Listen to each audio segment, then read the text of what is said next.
Iya carita masih kene tentang si Kabayan, anu mana si Kabayan teh caritana si Kabayan ngalanangka kacaritakeun dina hiji waktu si Kabayan teh keur leleson keur istirahat bari jeung ngalamun di hareupeun imahna. Saliwat oge mikiran oray, mikiran tutut, mikiran lauk nu meunang diala kamari kumanehanana.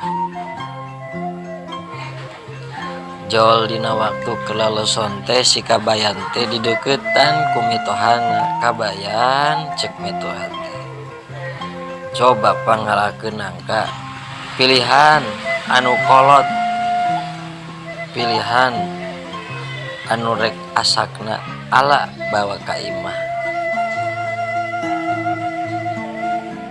Derweh dina waktu eta si Kabayan teh mangkat ka kebon.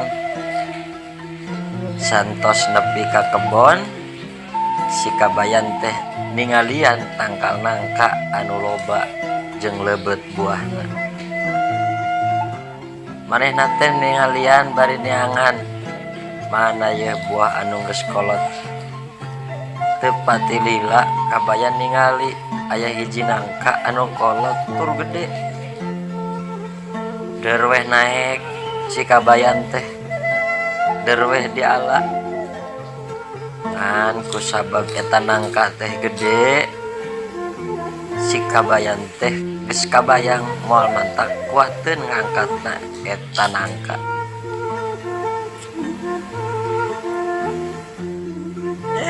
Pek teh si Kabayan teh kalah ngalamun di luhur tatangkalan.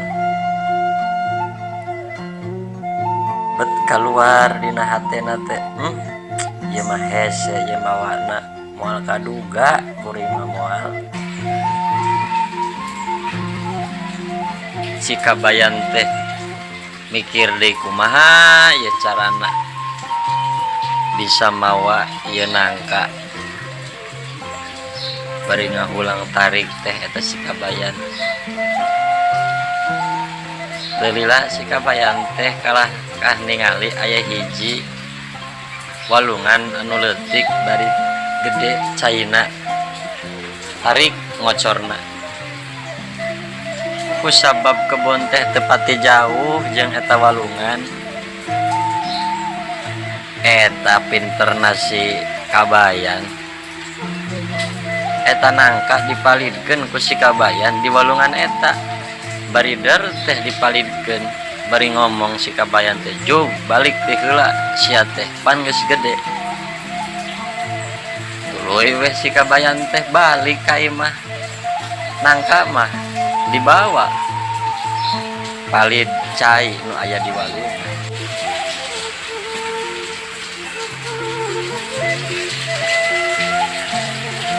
Barang nepi ka imah teh si Kabayan teh ditanya ku mitohana. Cek mitohana teh, "Kumaha Kabayan? Meunang henteu nangka teh?" Cek Kabayan teh, "Nya meunang atuh Abah. Jaba ageung kolot deui." Cek mitohana, "Mana nangkana? Geuning maneh datang lengoh." Si Kabayan teh, "Har, emang can nepi eta nangka? Padahal geus ti heula eta nangka teh datangna. Padahal geus ti heula eta nangka teh nepina." Cek mitohana, "Ari maneh sok ngabodor Kabayan. Eueuh caritana sia teh nangka bisa balik sorangan." "Ya Bah, nu bodoh mah lain kuring, nu bodoh mah nangka atuh. Yang geus kolot tak apal jalan balik deui."